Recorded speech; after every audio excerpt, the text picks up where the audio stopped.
Olá! Esse episódio do Fora da Política Não Há Salvação vai tratar da questão ambiental no Brasil. E para isso eu convidei o meu colega, torcedor do Operário de Campo Grande, professor André Carvalho, da Fundação Getúlio Vargas de São Paulo, da EAESP, que é um pesquisador da questão ambiental e da sustentabilidade, tanto que ele é membro do Centro de Estudos de Sustentabilidade, o SES, da FGV-EAESP, e eu vou dar as boas-vindas ao André e pedir para ele falar alguma coisa. Bem-vindo, André. Oi, Cláudio, tudo bem? Tudo legal jóia. Poder aqui nesse debate com você e agradeço pela saudação, né? Quando você começa a falar de um pesquisador da área ambiental que torce para um time do Mato Grosso, né? Mato Grosso do Sul, que junta duas coisas emblemáticas, o Operário e o Mato Grosso, duas coisas muito importantes aí para mim. Tá certo. No caso do Sul. Então, acho que um bom gancho para a gente puxar essa conversa foi essa carta aí que os empresários ou CEOs, né, de diversas empresas super importantes brasileiras, podemos dizer que talvez o PIB brasileiro escreveu essa carta, endereçando a carta ao vice-presidente Hamilton Mourão, que coordena aquele Conselho da Amazônia, e pedindo uma mudança da política ambiental.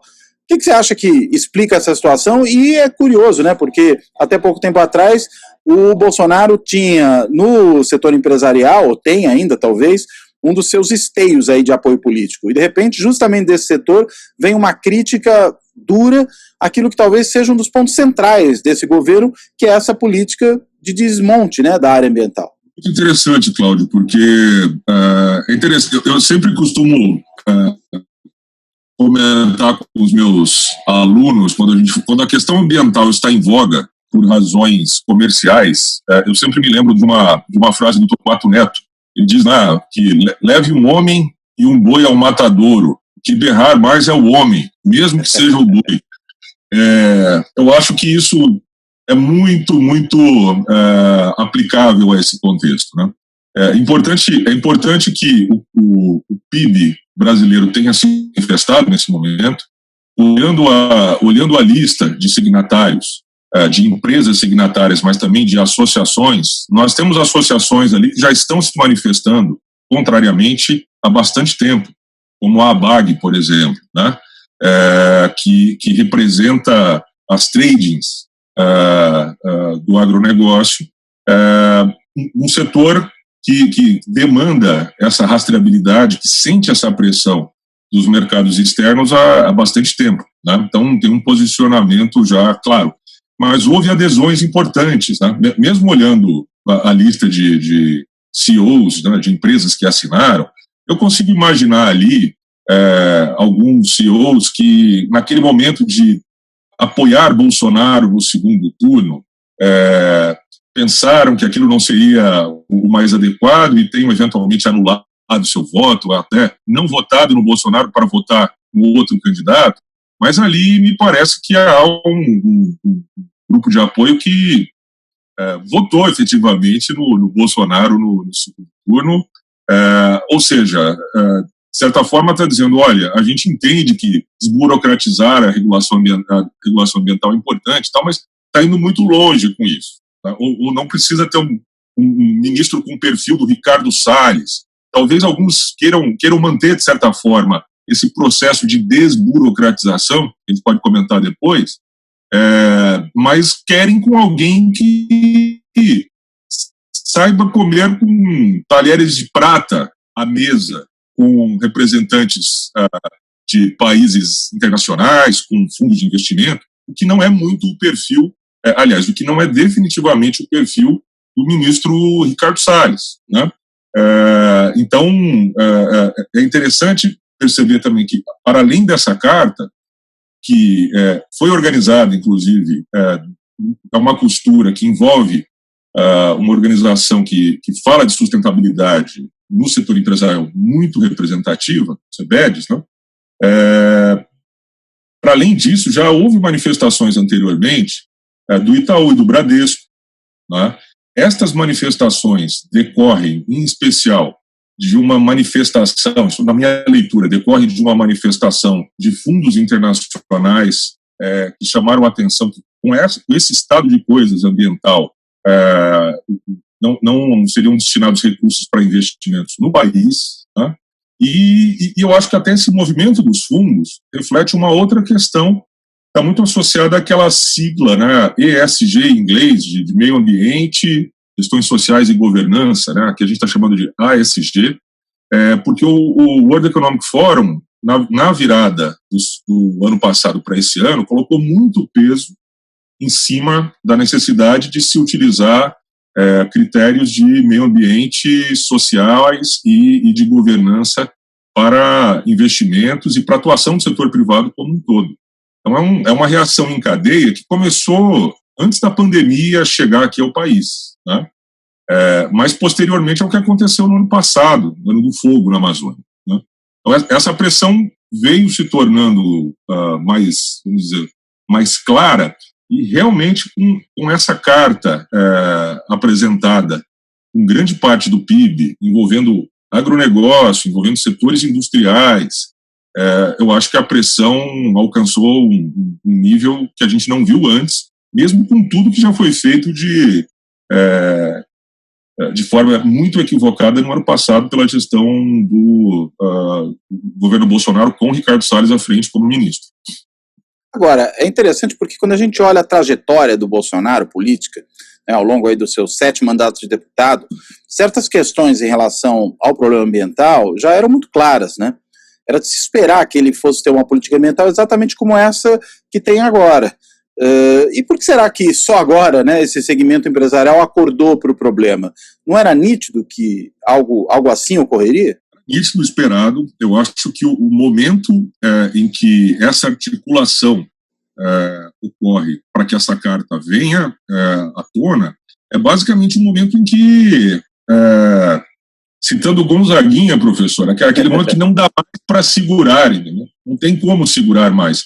E é bom lembrar que isso também vem junto com o posicionamento do Ministério Público Federal, né? Então, de certa forma, Ricardo Salles virou um pária para diversos setores da economia. Eu diria que ele não virou um pária para o produtor que está lá na linha de frente e que tem uma lógica não associada à legalidade, que tem um interesse de expansão do arco do desmatamento ali simplesmente para obter ganhos, né? Tem uma economia muito associada à informalidade, à ilegalidade, que financia esse avanço, né, do arco do desmatamento, né? Porque tem interesses imobiliários nessa história, de ocupar terrenos, ocupar áreas de forma ilegal, depois criar uma situação de ilegalidade / legalidade, em que é possível, mesmo com uma percepção de ilegalidade, fazer um loteamento, vender terras, fazer com que a fronteira avance. Então, tem esses interesses que são, o pessoal do agronegócio costuma dizer que são interesses extra-agronegócio, tá? Mas, ao mesmo tempo, é preciso reconhecer que tem um pedaço do agronegócio que está totalmente alinhado, que defende os Salles, tá? Tanto que houve também esse ano... Aliás, ele é oriundo desse meio, né?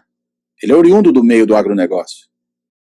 Ele participou da Sociedade Rural Brasileira de um tempo. Ele é fundador do Indireita Brasil, um dos fundadores do Indireita Brasil, e ele tem esse vínculo com a questão rural. Mas aí, Cláudio, acho importante chamar a atenção disso, né?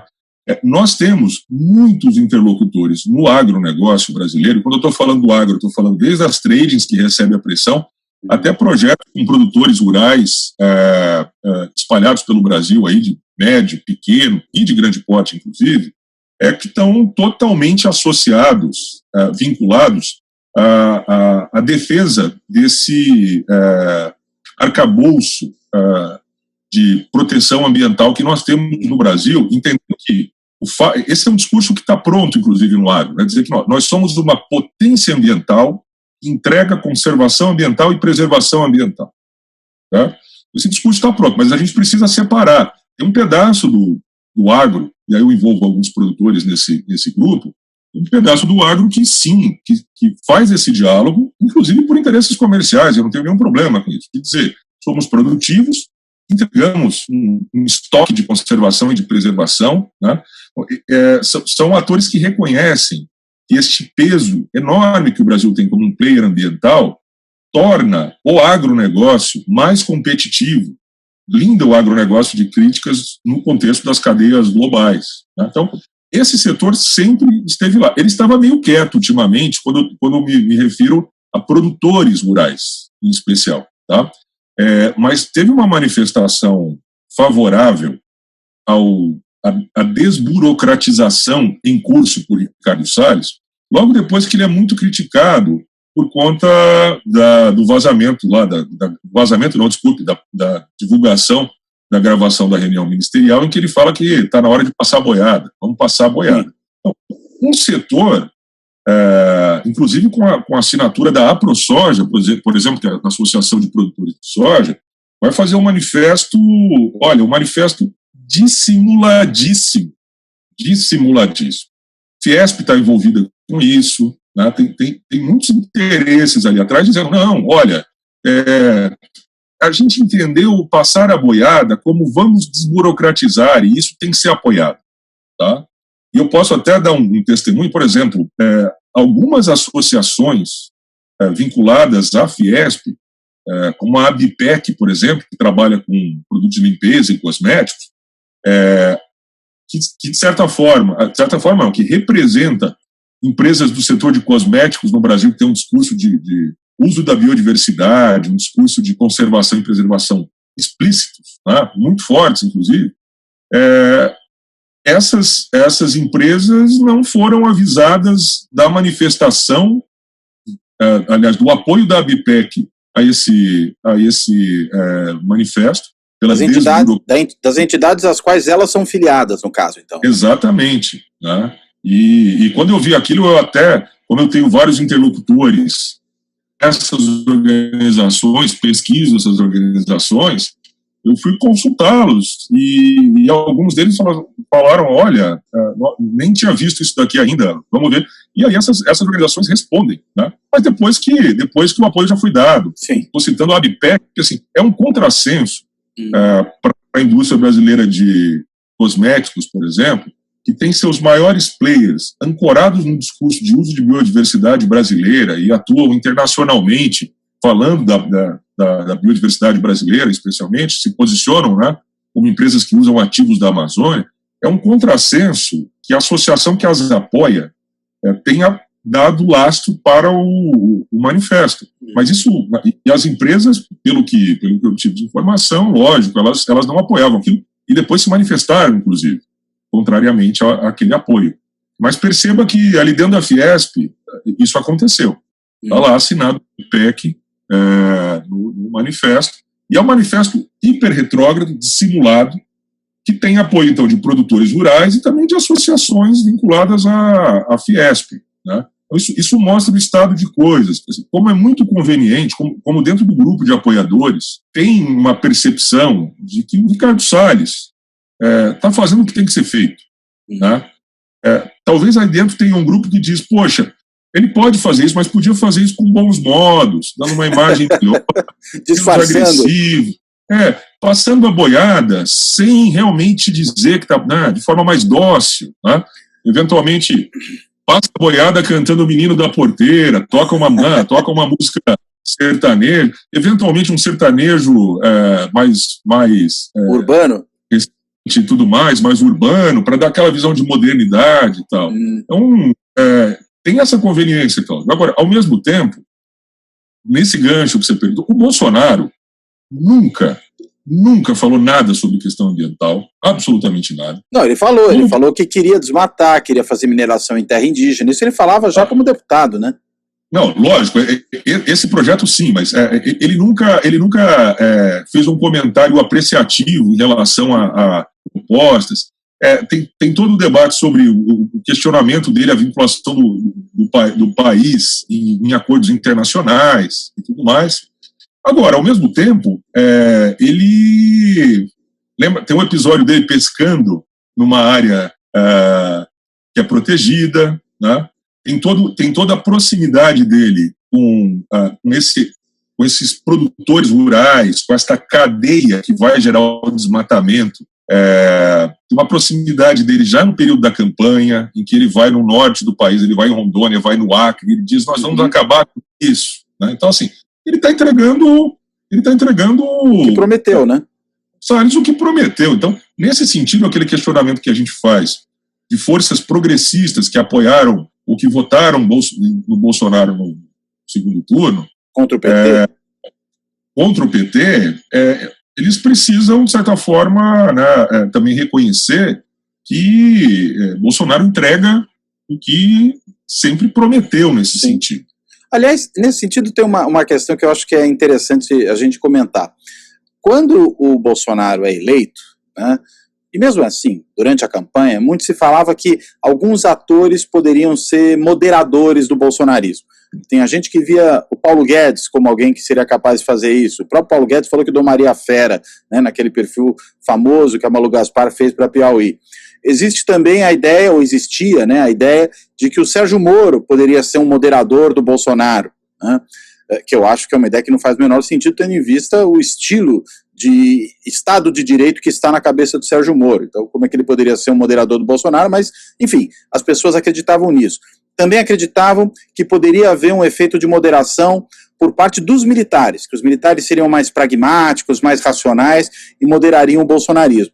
Será que também não havia uma certa crença de que essa moderação do bolsonarismo podia vir também na questão ambiental?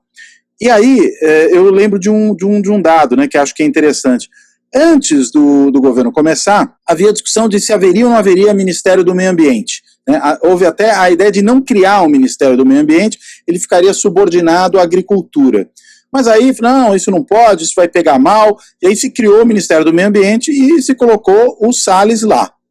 Agora, aí eu fico pensando, tendo em vista hoje essa disputa entre o Salles como um devastador, né, um promotor da devastação, e de outro lado a Tereza Cristina tentando botar um pouco de freio nisso, será que não teria sido melhor não criar mesmo o Ministério do Meio Ambiente, ou não mantê-lo, e deixar o meio ambiente sob a batuta da agricultura, sob a Tereza Cristina? Será que a gente não teria hoje uma postura menos predatória? Cláudio, eu entendo que haveria um custo elevadíssimo em se acabar com o Ministério do Meio Ambiente por conta, pelo menos, dois motivos. O primeiro deles é que o Brasil, na governança ambiental, o Brasil é um player muito importante. E a despeito de toda a terra arrasada que estamos percebendo aí desde 2019, nós seguimos tendo uma reputação importante. Então, o que a gente ouve dos interlocutores de outros países, eu converso muito com pesquisadores europeus, com pesquisadores americanos, né? Basicamente dizendo, olha, isso vai acabar em algum momento. A gente precisa, de certa forma, segurar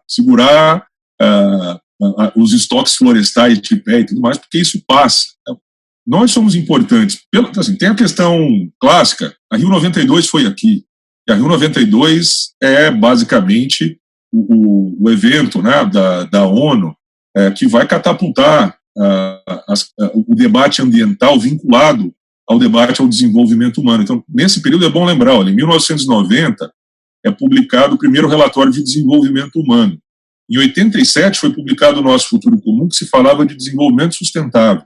Em 88 a nossa Constituição. E depois, em 92, o governo Collor tem a Rio 92. Esse período aí, 87, 90. 87, com o Nosso Futuro Comum. 90, com o Relatório de Desenvolvimento Humano. Em 92, com a Cúpula da Terra, com a ECO 92, esse período, para nós que estudamos desenvolvimento, é um período transformador. A gente passa a ter o IDH como alternativa ao PIB, como métrica de desenvolvimento, e vem à baila algo que começou em 1972 em Estocolmo, que ocorre em 92, trazer as questões ambientais, considerar as questões ambientais como inerentes ao debate sobre desenvolvimento humano, entendendo que miséria, que pobreza é também falta de acesso a recursos naturais, ao meio ambiente em boa qualidade, uma falta de acesso a serviços ecossistêmicos e por aí vai. Então,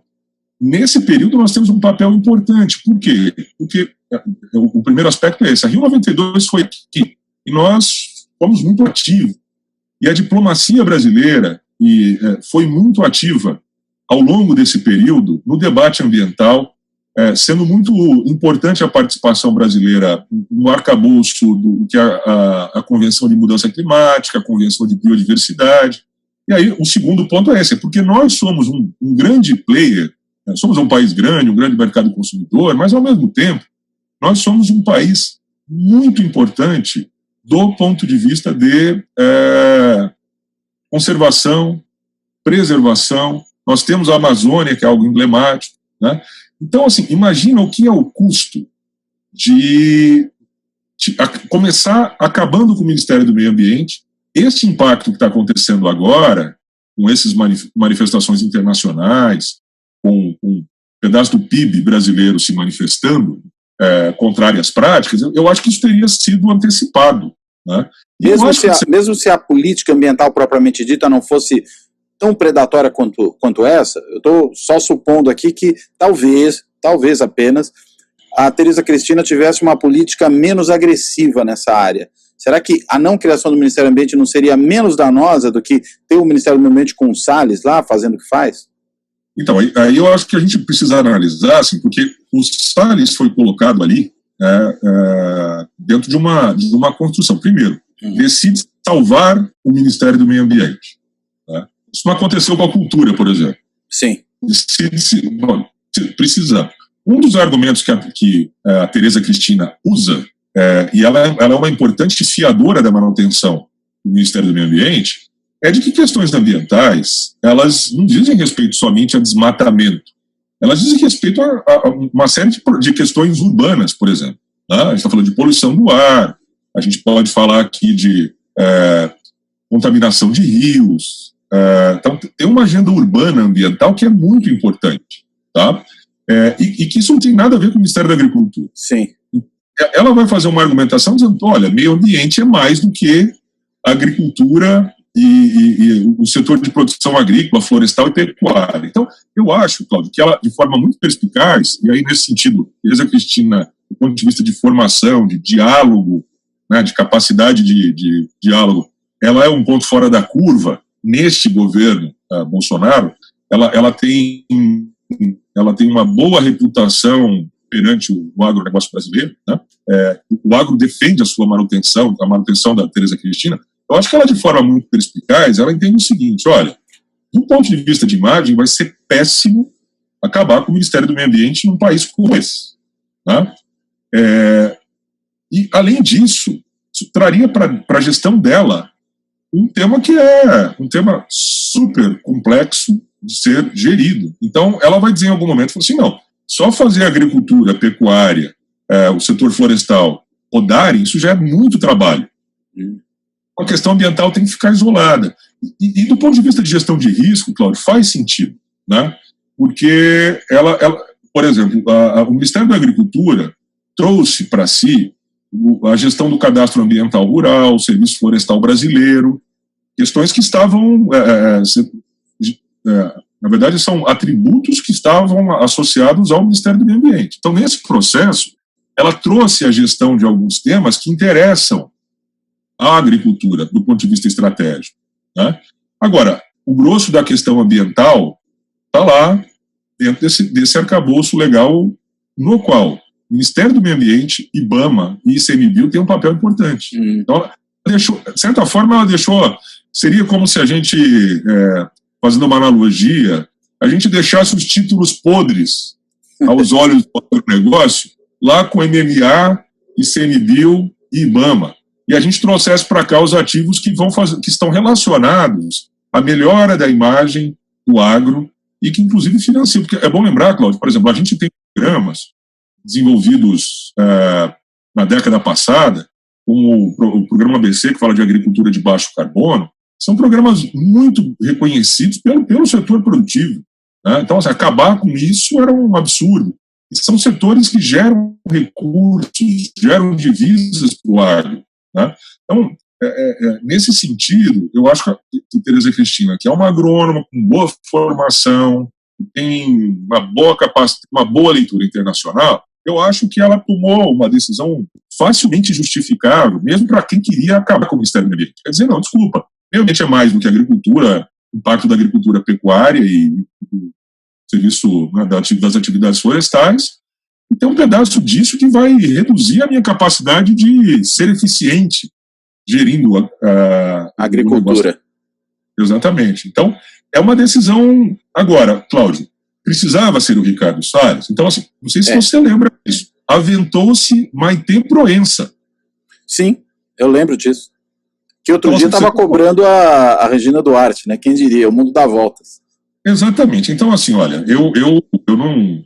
Realmente, eu pesquisei a época, a vinculação da Maitê Proença a temas ambientais e tudo mais. Ok, assim, ela provavelmente seria mais dócil, ela provavelmente teria hábitos mais, vamos dizer, citadinos do que Ricardo Salles, eu estou pensando, mas talvez não durasse também, né? Então, o ponto é, eu acho que este projeto foi desenhado, e nesse sentido, eu devo fazer um comentário em relação à minha conterrânea, porque Tereza Cristina, ela é de família mato-grossense, ela é eleita pelo estado do Mato Grosso do Sul, e Tereza Cristina, ela é muito responsável por isso, mas ao mesmo tempo ela está passando de certa forma incólume por esse debate. Ela tem reclamado do Ricardo Salles já desde 2019, então eu não sei se foi, eu não sei o quanto ela é responsável pela escolha, tá? Essa escolha, é bom lembrar, se alguém naquele contexto tinha experiência como secretário de meio ambiente no estado mais importante do país, que tinha sido alçado a esse posto por Geraldo Alckmin. Sim. Então ali era uma. Não é que a gente acabou com o Ministério do Meio Ambiente, a gente manteve e a gente trouxe alguém aqui que vai ser o melhor ministro do Meio Ambiente que já tivemos. Né? Homem, né, que tem uma noção, que tem experiência, que tem uma visão de eficiência, boa interlocução com o setor privado. E tanto que o Ricardo Salles, tanto que estava orquestrado, o Ricardo Salles começa a sua gestão dizendo que o MMA ia se preocupar menos com questões ambientais globais, ia se preocupar mais com questões ambientais urbanas. Né? Coisa que ele não fez. É uma maneira de desviar o foco também, né? Quando dá uma declaração dessa, porque não fez nada disso. Eu acho que tem isso vai vir à tona mais cedo ou mais tarde, mas assim, o plano era manter o MMA, desburocratizar, vamos dizer, não nomear, deixar a estrutura manca, não nomeando diretores, coordenadores de projetos, deixando aquilo à míngua. Sobre isso eu tenho informações interessantes de pessoas com as quais eu tive contato, com quem eu fiz pesquisa, né? Por exemplo, nessa área de biodiversidade, por exemplo, não houve, o MMA não fez absolutamente nada no ano passado, porque a área foi desestruturada. Então, se tem uma empresa que está procurando validar um ativo ambiental para poder iniciar pesquisa, para colocar isso no mercado daqui a um tempo, não tinha essa interlocução. Isso foi rifado. Então, houve uma grande desestruturação no funcionamento do MMA e dentro do IBAMA especificamente, e também no CMBio. Agora, uma coisa interessante, recuperando um pouco aquela conversa dos empresários, quando você lá atrás comentava, né, da frase do Salles naquela reunião ministerial sobre passar boiada, e aí aquele manifesto que houve em defesa do Salles naquele momento, quando ele foi muito criticado, o manifesto de entidades empresariais, até a revelia do que os seus associados desejavam. Agora, é interessante que talvez a gente possa falar em 3 momentos no período recente dessa relação entre o empresariado e o governo na área ambiental. Um primeiro foi esse manifesto, né, em defesa do Salles. De alguma forma, segmentos importantes do empresariado brasileiro acabaram coonestando a política ambiental do governo, usando como justificativa a desburocratização. Aí, logo em seguida, o que nós tivemos foi aquela carta de fundos de investimento internacionais apontando que, devido à situação ambiental tétrica que se vive no Brasil, os investimentos no Brasil de investidores estrangeiros poderiam ser reduzidos. E aí, agora, parece que quase como uma contra-reação a esse segundo momento, e uma tentativa talvez de remendar o primeiro, vem essa carta dos CEOs das grandes empresas nacionais pedindo uma reorientação da política ambiental. Faz sentido essa sequência para você? Faz. Faz totalmente. Eu só, até, Cláudio, eu acho que assim, o disparador disso, se a gente quer pegar a gênese disso para a questão dos fundos internacionais, está amarrada mais recentemente a esse peso que foi dado no último relatório do World Economic Forum a questões ambientais, porque foi a primeira vez que, dentre 5 riscos mais percebidos, os 5 eram ambientais. Interessante. Né? E interessante porque assim, é muito provável que a gente veja agora, na próxima rodada, um risco que já tinha aparecido lá atrás, eu não me lembro em que ano, mas ele apareceu entre os 10, 2 vezes, que era de epidemias. Este risco, ele certamente vai ganhar mais peso.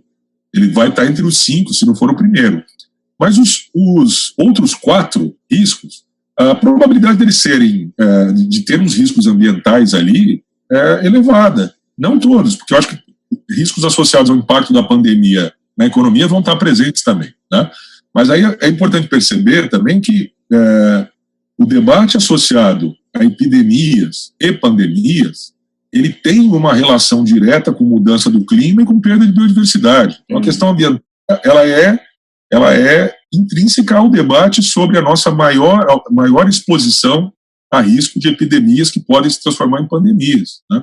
Então, eu acho que esse ponto, em especial o último relatório, fez com que este seja o ano da sigla ESG.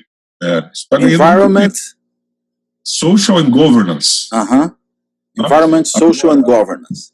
Governance, que a gente trabalha, quem é da área trabalha com isso, a gente fala disso aqui no César, com o professor Mário Monzoni. O Mário puxou a construção da metodologia do Índice de Sustentabilidade Empresarial na época da VESPA. A gente estava falando justamente de olhar o risco dos negócios sob uma perspectiva que incorpora questões ambientais, sociais e de governança. Né? Então isso está lá. Em 2005 a gente falava disso, mas agora isso virou mainstream. Todo mundo está falando disso. Olha só, é bom lembrar, a XP, né, posso colocar nesse seu encadeamento aí, a XP vai anunciar, se eu não me engano, semana passada ou retrasada, uma VP, talvez não seja uma VP, posso ser, mas tem um head ali de sustentabilidade. Um fundo. Não, na verdade, não um fundo. Eles contratam pessoa que é uma ex-aluna da FGV, inclusive, né, como uma pessoa que vai ser a responsável por, isso está na divulgação, por trazer o tema sustentabilidade e ESG para a XP. Lógico, isso vai se refletir nos fundos que vão ser no portfólio de produtos da XP, que é objeto de interesse internacional. Né? Então, assim, esse movimento se reflete, inclusive, na XP agora, que era uma vulnerabilidade. Né? Perfeito. Agora, para onde você acha que vai esse governo daqui para diante? Porque a gente tem um momento em que o Bolsonaro recua em relação a uma série de posições que teve no passado, talvez acossado aí pela questão do Fabrício Queiroz e das investigações em curso no âmbito do Supremo Tribunal Federal sobre fake news. A gente vê um momento de recuo do governo, tanto que ele buscou o apoio do Centrão que ele nunca havia buscado antes. Será que na área de meio ambiente é possível que haja algum recuo desse tipo, ou você não percebe essa possibilidade? Cláudio, a pressão é muito forte nesse momento, e aí eu até convido você também a refletir sobre quem seria o salvador da pátria nesse momento. Né? O termo salvador da pátria, inclusive, porque esse pessoal é muito patriota. Então, é um elogio. Então, o salvador da pátria, sob diversos aspectos, para a questão ambiental, que diz respeito à Amazônia, seria o nosso vice-presidente. Chamou aqui num programa delicioso de Generalíssimo Mourão. Sim. Tá? Então, o Generalíssimo Mourão está à frente de algo que é estranho do ponto de vista do pacto federalista. Vou conversar também com o professor Fernando Abruzzi sobre isso. Né? Por quê? Porque a resposta, a primeira onda de pressões que chegou sobre Ricardo Salles foi tirar a Amazônia do Ministério do Meio Ambiente e criar um conselho específico para isso. E dá para os militares, na figura do Mourão, sendo que os militares também não têm lá uma visão muito, digamos, contemporânea, né, sobre a questão da Amazônia. Exato. Então, assim, é uma maneira de começar a responder a sua pergunta, porque é o seguinte, em primeiro lugar, a política ambiental brasileira não é só a Amazônia. Claro.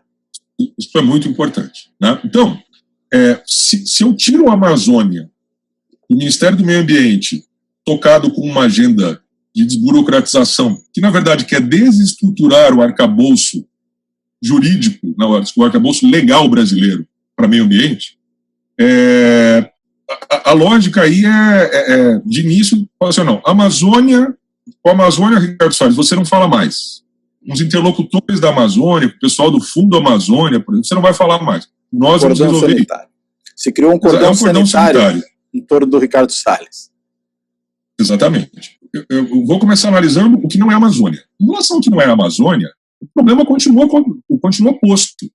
Porque continua havendo desmatamento, a gente tem questões relacionadas à Mata Atlântica, ao Cerrado, que não estão na Amazônia, na Amazônia Legal, né? Então, toda esta agenda, mais a agenda urbana, que envolve, como eu comentei com você, poluição do ar, água, que envolve, por exemplo, outro ponto, resíduos sólidos. O problema está estourando os orçamentos municipais, né? Qual que é o papel do Ministério do Meio Ambiente em fazer com que os acordos setoriais relacionados à Política Nacional de Resíduos Sólidos avancem? Nenhum. Então, assim, nós temos uma agenda ambiental urbana, e eu vou dizer assim, não urbana, extra-Amazônia, que está aí e que precisa ser tratada, precisa ser encarada. De certa forma, a maior mudança que aconteceu ambiental no Brasil, no desrespeito à Amazônia especificamente, tem mais a ver agora com o projeto de saneamento, né, que foi aprovado, porque ele diz respeito ao saneamento básico, aí a gente está falando de água, a gente está falando de resíduos, né, que são esgoto, e adicionalmente, nesse projeto novo projeto do saneamento, a Agência Nacional de Águas ganha um papel que não tinha. Então, tem um ponto interessante, não era menos Brasília, mais Brasil. Esse projeto de saneamento é um projeto que traz mais Brasília, porque a Agência Nacional de Águas ganha uma competência que não tinha. Tá? Sim. Eu acho, esse projeto tem sido objeto de muito debate, Cláudio. A privatização da água, não é, e tudo mais, enfim. Isso não tem nada a ver, o Ricardo Salles não tem nenhuma mão nisso. Isso é um projeto do Congresso, foi aprovado. Agora, eu tomaria um cuidado, assim, eu me considero liberal de esquerda, tá? E eu entendo o seguinte, tem uma leitura da esquerda em relação à privatização da água, seria a privatização da água, que não é uma leitura que me parece muito adequada. Eu acho que tem que debater mais. Ao mesmo tempo, eu questiono um certo otimismo exagerado de gente que está dizendo que vão colocar 500, 600, 700 bilhões de reais nessas licitações que serão feitas para tratar de saneamento nos próximos anos. Eu acho que isso pode ser um pouco exagerado, mas, enfim, se eu estiver enganado, melhor, porque saneamento é um dos grandes problemas que nós temos no país, que afeta educação, saúde e meio ambiente totalmente. Agora, voltando para a agenda Amazônia, eu gostaria muito, Cláudio, de conhecer qual é a visão das Forças Armadas em relação à Amazônia no século XXI. Esse é o grande problema que eu vejo. Mas a gente já não conhece essa visão? Não é a mesma do século XX? Então, eu assumo que é a mesma, que é uma visão de que a Amazônia tem que ser ocupada, tá? Uma preocupação, porque está havendo ocupação na floresta amazônica por estrangeiros, tanto nas fronteiras do norte quanto nas fronteiras do oeste. Então é uma visão do tipo, olha, estão ocupando, estão adensando a população nessas regiões limítrofes da fronteira brasileira e nós temos que fazer o mesmo. Né? Aí seria um projeto Calha Norte, com asfaltamento de uma série de estradas e por aí vai. Então, assim, para mim é essa visão que continua. Eu não acho que houve renovação.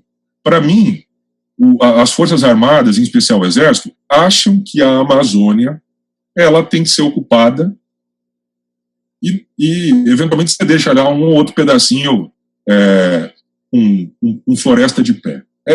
Eu não vejo algo diferente disso. Tá? Só que esta pressão que está chegando no Mourão, como interlocutor novo, em algum momento vai fazer com que ele tenha que se expressar em relação a isso. Qual que é a visão dele para a Amazônia? Tá? Eu estou falando dele, mas assim, estou dizendo dele porque talvez ele seja, por estar exposto e seja vice-presidente, ele seja o interlocutor junto às Forças Armadas que mais possa, vamos dizer, ser questionado em relação a essa visão formalmente. Esta visão precisa ser discutida para que a gente possa vislumbrar se a gente vai ter uma melhor ou não. Eu sou pessimista. Para mim é uma visão de ocupação, é uma visão de avanço da fronteira do agronegócio. Há uma leitura, em partes das Forças Armadas, de que o debate sobre sustentabilidade é uma forma nova de chute na escada, tá? Para que a gente não se desenvolva, quando, na verdade, a nossa Constituição, por ser jovem, ela incorporou de forma muito, muito exemplar. Tinha gente muito boa envolvida no capítulo ambiental da nossa Constituição. Bom lembrar, Fábio Feldman, a gente está imaginando Sirkis, vamos falar de Gabeira, né? Então, assim, a gente tinha gente muito preparada naquele momento, que fez um diálogo, inclusive, trazendo a questão indígena também, está muito associada. Então, assim, nós temos, na Constituição brasileira, um exemplo muito interessante de ordenamento legal ambiental. Tá? Isso é super importante. Então, isso joga uma demanda muito elevada para Mourão falar sobre o que ele quer fazer à frente da Comissão da Amazônia, porque a régua é elevada. Eu acho que ele não concorda com o que está escrito na Constituição. Ah, sim. Agora, por outro lado, esse arcabouço legal o que permitiu, melhor dizendo, agora que o Ministério Público pudesse, inclusive, pedir a saída do Ricardo Salles por conta de prevaricação, né? Exatamente. É isso. A qualidade desse arcabouço mostra, eu acho até que o Ministério Público Federal demorou demais, porque eu também acho. Demorou muito. A gente está conversando aqui no momento em que foi publicada uma notícia que mostra como o Ricardo Salles exonerou uma cadeia de comando de combate ao desmatamento a pedido do Bolsonaro. Isso ficou explícito quando o Bolsonaro estava lá questionando a conduta do Moro. Aí ele mostrou no celular uma conversa, a Rede Globo fez uma matéria sobre essa operação, e aí o Ministério Público Federal está dizendo que uma das razões, das inúmeras razões que eles elencam para pedir a saída do Salles, é que naquele dia ele mandou embora a cadeia de comando inteira de uma área que é crucial, altamente especializada, que é uma área que está fazendo ambiental num contexto de conflagração, numa área onde você tem criminosos. Tá? Então, assim, ele acabou com aquela cadeia de comando, exonerou todo mundo, e essa é uma estratégia dele. De um lado, desburocratizar, de outro, deixar os cargos vagos. Tá? Desmontar, né? Desmontar. O terceiro componente é reduzir o orçamento. Então... Que também contribui para o desmonte, né? Exatamente. E aí, essa redução de desmatamento faz com que, neste momento, o Exército, né, por meio dessas operações de GLO, o Exército tenha mais orçamento para fazer operações do que o IBAMA. Agora, eu me pergunto também o seguinte, será que endereçar ao Mourão, neste momento, um pleito dessa natureza, também não está relacionado ao fato de que há uma expectativa de que talvez o Bolsonaro não consiga se manter no cargo até o final do mandato, e aí seria já a questão de pedir que o Mourão assumisse um novo tipo de posicionamento, visando já um futuro governo dele? Pode ser, Cláudio. Eu não sou cientista político, tenho ótimos amigos que são ótimos cientistas políticos, então tendo a concordar com você. Agora, eu acho que é um ótimo momento para, de certa forma, vou usar um termo mais, para constrangê-lo, né? Porque assim, nesse momento, por exemplo, o Mourão está dialogando, ainda que a Comissão da Amazônia só tenha militares, não envolva os governadores. Eu estava falando sobre a questão federalista por conta disso. Quer dizer, como que a Comissão da Amazônia não envolve governadores? Isso é um básico. Adicionalmente, essa comissão deveria envolver um modelo de governança que nós construímos ao longo dos últimos 30 anos na Amazônia, que envolve a participação de movimentos sociais, de organizações não governamentais. Então, assim, as Forças Armadas não gostam muito de organizações não governamentais, porque elas defendem interesses que não são interesses do país, globalistas e por aí vai. Então, esse é um ponto. Participação social, bom, aí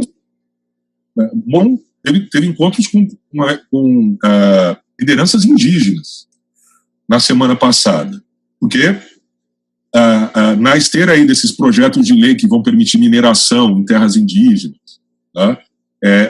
A quantidade de ocupações, de grilagens em terras indígenas e o avanço de mineração em terras indígenas aumentou como nunca e sem capacidade de resposta. Então, o Mourão ele está tão pressionado que ele foi lá e disse, não, olha, a gente vai fazer uma operação aqui e vai tirar estes invasores da terra. Só que tem invasor por todos os lados, Cláudio. Então, um ponto que é interessante é o seguinte, do jeito que as coisas estão sendo desenhadas, as Forças Armadas, em especial o Exército, eles passam a ser o braço de implementação das políticas ambientais na Amazônia, e o IBAMA, o ICMBio, respondem às Forças Armadas, respondem à Comissão da Amazônia. Então, esse modelo não para de pé.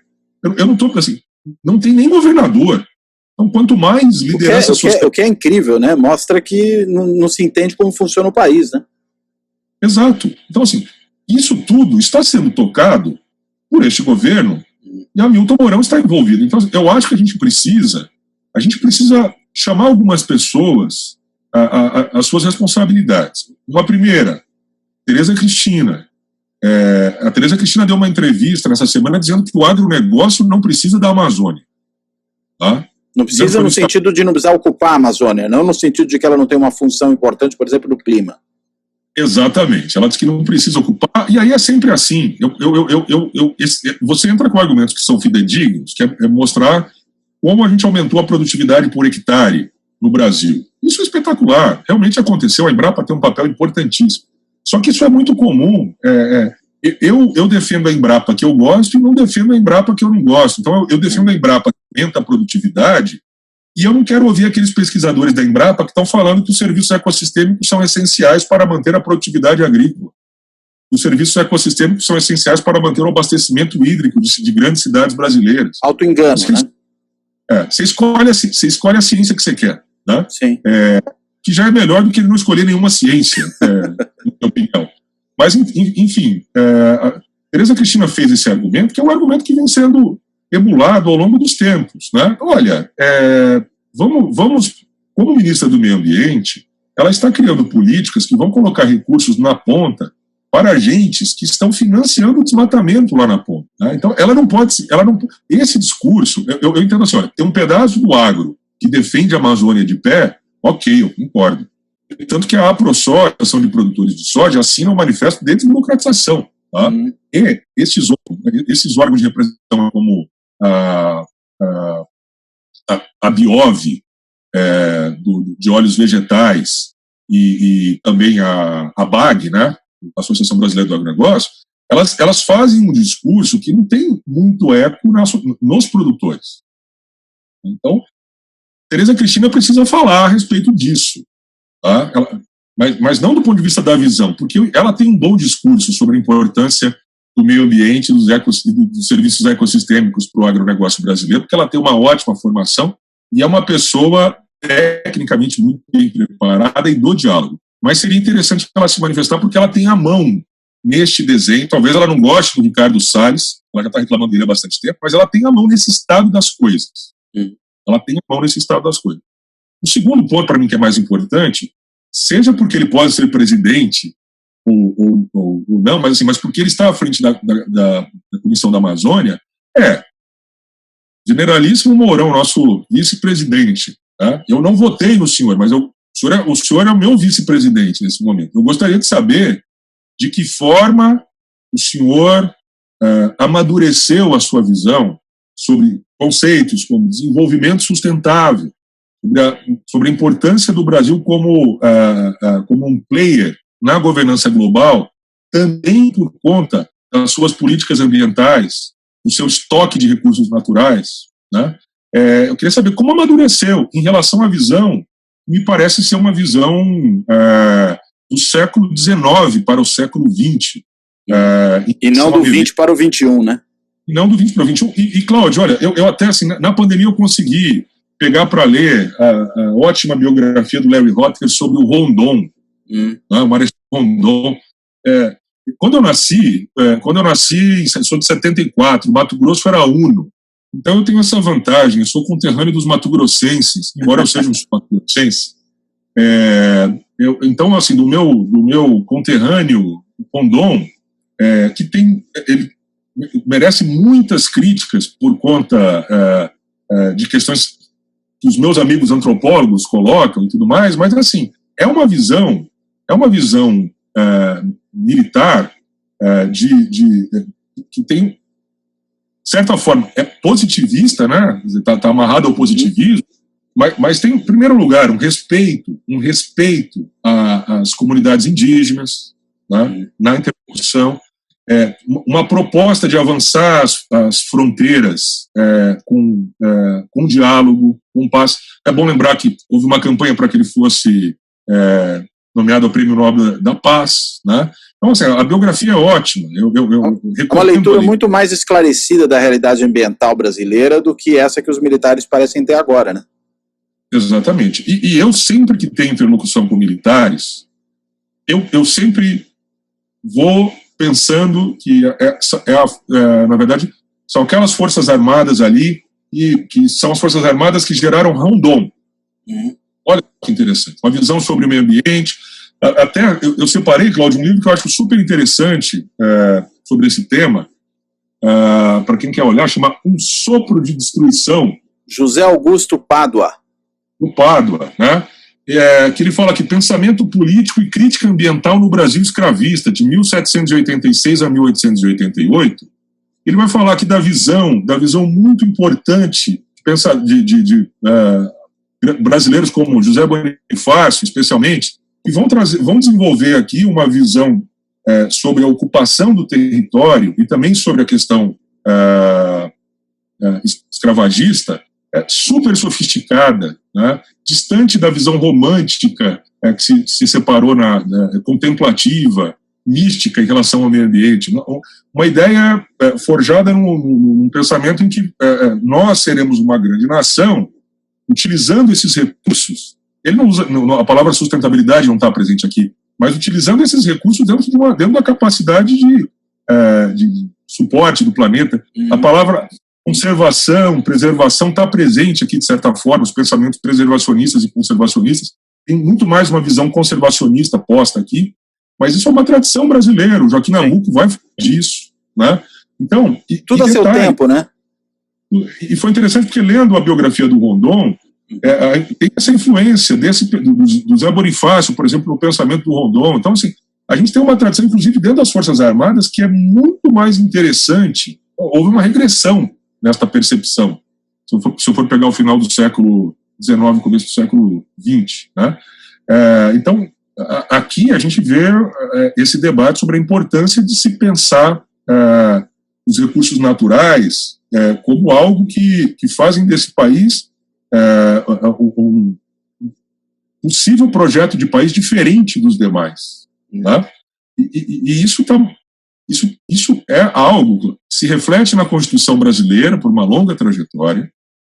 Isso é algo que eu acho que é importante dizer, que fez com que no Brasil, pós-Constituição, Collor, Itamar, 2 governos, Fernando Henrique, 2 governos Lula, governo Dilma, especialmente o primeiro mandato, nós melhoramos muito a governança ambiental brasileira, a implementação das políticas ambientais brasileiras. Eu estou aqui reclamando, por exemplo, que a Política Nacional de Resíduos Sólidos não avança, mas, assim, dá para te ver melhorias, avanços incrementais em absolutamente tudo. Tanto que, neste momento, a gente está indo para um modelo de desmatamento anual, uma média de desmatamento anual, projetada pelo INPE em 12 mil hectares ano, até 16 mil hectares, está ultrapassando 10. Então, a gente está voltando para um estágio que é próximo a 2004. Uma involução completa, né? completo. Quando se implementou uma política sistêmica, né, para reduzir desmatamento, né? Então, assim, nesse sentido que Mourão precisa dizer qual que é o papel da Comissão da Amazônia, qual a visão dele, e eventualmente influenciar a visão militar. Eu queria até dizer uma coisa, Cláudio. Eu dei aula no mestrado profissional da GV para um oficial. Lembro que ele se transformou em coronel, ele foi para coronel no final do curso, com uma visão ambiental super sofisticada. Professor, inclusive, de uma das escolas do Exército, que veio falar de sustentabilidade de forma muito apropriada. Então, assim, vamos manter essa capacidade de diálogo, porque é importante. A Amazônia é enorme. Sim. A gente precisa do IBAMA funcionando, a gente precisa... Mas a ideia de que as Forças Armadas eventualmente possam auxiliar, não mandar, né, não serem superiores e mas auxiliar nas operações na Amazônia pode ser muito interessante, pode ser muito importante para a gente. É a possibilidade de renovar o pensamento ambiental entre os militares.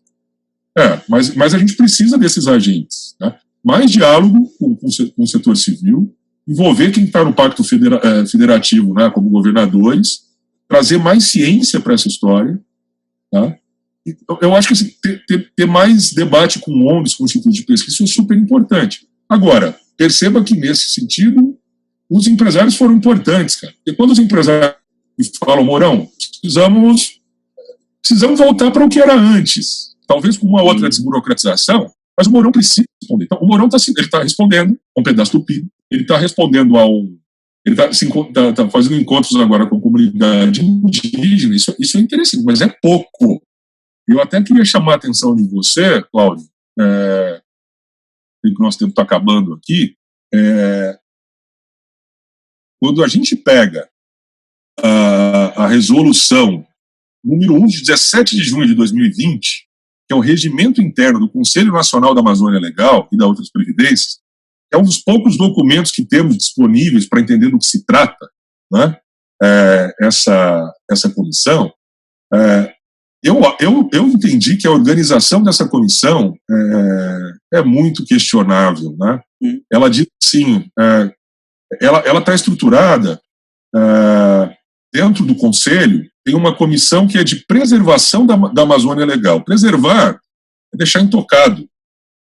Uma das funções dessa comissão de preservação é analisar proposições que permitam a exploração adequada dos recursos e ativos ambientais. Olha, isso não caberia à comissão de preservação. A comissão de preservação não deveria estar analisando exploração adequada de recursos e ativos ambientais. Aí ela estaria mais associada à conservação, que pressupõe o uso sustentável. Tá? É da Comissão de Preservação da Amazônia a responsabilidade de analisar proposições que permitam ampliar o controle do desmatamento e das queimadas. Mas, assim, pode haver desmatamento legal na Amazônia, de acordo com o Código Florestal, de 20% de uma propriedade. Eu até acho que a gente tem que defender desmatamento zero na Amazônia. Mas isso aqui está estranho do ponto de vista da estruturação. As competências aqui estão estranhas. Então, depois da Comissão de Preservação, tem a Comissão de Desenvolvimento Sustentável da Amazônia. Estão proposições que resultem em melhor qualidade de vida e das futuras gerações, que resultem num aproveitamento sustentável dos recursos naturais disponíveis. Fala de inclusão social e cidadania, mas, assim, tem uma confusão aqui, porque a Comissão de Preservação está falando de uso sustentável, ao que parece, né? Depois tem uma segunda comissão, que é a Comissão de Proteção da Amazônia Legal, essa que tem que cuidar do desmatamento e evitar o desmatamento e as queimadas. Depois é desenvolvimento sustentável. Então, assim, da pouca informação que está disponível, eu acho que tem até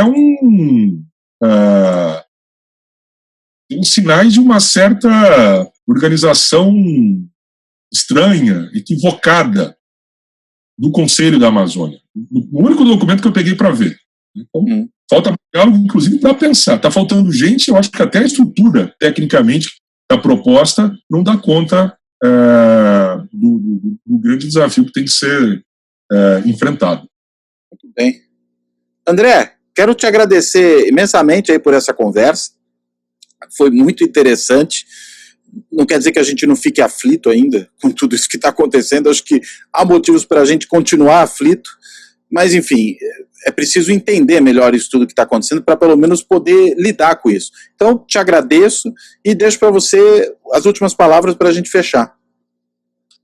Eu sempre, conversando com os meus alunos, eu tento mostrar como nós precisamos amadurecer as nossas reflexões sobre questões ambientais e desenvolvimento humano. Costuma tratar isso de forma separada. Né? Alguém que trabalha com temática ambiental no Brasil é visto basicamente como alguém que tem prioridades erradas, devia estar preocupado com a miséria, a inequidade, a desigualdade, né? E está preocupado com questões ambientais. Então, nós precisamos honrar a Constituição, o capítulo ambiental da Constituição, que é muito, muito, muito sofisticado. Esse é um dos benefícios de termos uma Constituição jovem. Nós temos no nosso arcabouço constitucional um modelo muito sofisticado ambiental, que não é uma barreira para o desenvolvimento humano. Tá? A gente pode debater a sua desburocratização por aspectos de eficiência específicos, mas não devemos confundir desburocratização com regressão. Tá? Então, a nossa Constituição está antenada com todas as questões ambientais que estão postas no século XXI, e a gente precisa fazer com que os instrumentos de conservação, os instrumentos de preservação, tanto para a questão ambiental urbana quanto para a questão ambiental rural, eles sejam implementados. Né? Fico feliz que a comunidade, que o PIB brasileiro esteja demandando isso. Tem um pedaço do PIB muito alinhado ao posicionamento brasileiro como uma potência ambiental, isso gerando benefícios para o Brasil como em outras esferas. Né? Eu acho que esse é o momento desses atores no PIB se posicionarem mais fortemente, demandarem mais fortemente que nós não tenhamos apenas uma mudança de ministro, mas uma mudança de mentalidade e, eventualmente, questionar, inclusive, o Conselho da Amazônia. Eu acho que o caminho nosso é acabar com o Conselho da Amazônia. Não faz sentido. Então, eu espero que, nesse momento em que a pressão foi colocada, a pressão não seja simplesmente para retirar o ministro, seja para trazer esse debate ambiental como essencial para a recuperação econômica. Lembrando, Cláudio, que a minha palavra final, muito se fala de recuperação verde em programas aí que estão sendo colocados, Green New Deal e por aí vai, né? Fala-se disso em todos os países europeus. A Alemanha já tem um discurso sobre isso, já tem uma política posta sobre isso, o Reino Unido está falando disso também. São propostas que, na hora da implementação, muito provavelmente vai acontecer. Setores mais estabelecidos, fósseis, eventualmente, que empregam muito, vão ser beneficiados. Mas, neste momento, no Brasil, falar de uma retomada, de uma recuperação verde, é basicamente fazer com que o estado das coisas, das políticas ambientais implementadas, volte para o contexto que a gente tinha pré-Bolsonaro. Pré-Bolsonaro. Esse é o meu pedido, porque, basicamente, quem trabalha com questão ambiental no Brasil, quando é convidado a falar, é porque a coisa está feia. Tá muito... Então, quando a gente já passamos do ponto. É porque passou do ponto. Não é à toa que o André Trigueiro voltou a ter espaço, né? Exatamente. E a gente vê, assim, geralmente a questão ambiental está circunscrita a projetos como, sei lá, o debate do Código Florestal. Você tem ruralistas contra ambientalistas sem nuances. Tá? Quando, na verdade, você tem o pessoal da área ambiental falando da necessidade de produzir e um pedaço dos ruralistas falando da necessidade de conservar e preservar, mas fica tudo fica dividido dessa forma. Tá? Nessa hora, a questão ambiental aparece. Quando não é assim, é incêndio, como está tendo incêndio no Pantanal. Quando não é assim, é o quê? É dia do meio ambiente, dia da água. Aí chamam você para fazer uma conversa específica no caderno de meio ambiente que ninguém lê. Tá? Ninguém lê. Tá? Basicamente é isso. Então, que bom que eu pude colaborar com você aqui, mas, ao mesmo tempo, esse reconhecimento de que, na hora que chamam a gente, é porque a coisa já tá passou do ponto, né? E até interessante é o seguinte, o Ricardo Salles está reclamando, ele usa o termo, ele está sendo queimado pelos militares. Tá? É interessante ele usar essa figura de linguagem. Ele é responsável, né, pela pasta ambiental num período em que o Brasil teve o Dia do Fogo, em que em carvão queima chegaram aqui em São Paulo. Quer dizer, ele é o grande senhor deste processo de queima que se instaurou no Brasil, de ocupação, de destruturação da política ambiental, né? Como lugar-tenente do governo Bolsonaro. Então, ele se sentir queimado, de certa forma, pelas forças militares, mostra o quanto ele é incapaz de perceber o debate ambiental, a complexidade do debate ambiental e seus reflexos no Brasil, no lugar do Brasil no mundo. Né? Aí terminam com o seguinte, Cláudio, ele disse que ele está cansado do Ministério do Ambiente, está sendo queimado pelos militares e que gostaria de ocupar um outro lugar no governo. Eu nunca vi um ambiente sair querendo uma outra boquinha em outro lugar. Talvez ele queira dizer, será que não tem uma vaga para mim aí no outro ministério para eu poder fazer as minhas maldades? De repente ele quer ir para a agricultura no lugar da Tereza Cristina, né? Olha, sempre pode ficar pior. Então, nesse sentido, eu peço que Tereza Cristina, eu fiz críticas a ela, peço que ela converse mais, abra a sua visão, mas, por favor, que ela continue no cargo. Tá? É melhor ela do que o Salles, né? Ela é uma das pessoas mais esclarecidas, Cláudio. Eu não vi nenhuma fala dela estranha na cobertura daquela reunião. Né? Sim. E quando estavam todos ali sem máscara, ela ficava mais afastada. Tem um ótimo perfil sobre ela na Piauí, recomendo que as pessoas leiam, foi publicado no ano passado. Mas é isso. Tá bom. Bem, André, quero então novamente te agradecer. A gente fecha por aqui mais esse episódio do Fora da Política Não Há Salvação, aí lidando com a questão ambiental, e estaremos de volta em breve. Até a próxima e tchau, tchau. Se você gostou desse vídeo, não esqueça de colocar sua curtidinha aí embaixo e, claro, se inscrever no canal. Além do canal do YouTube, o Fora da Política Não Há Salvação está disponível também no podcast, em mais de 16 agregadores de podcasts. Acompanhe a gente. Um abraço, até a próxima.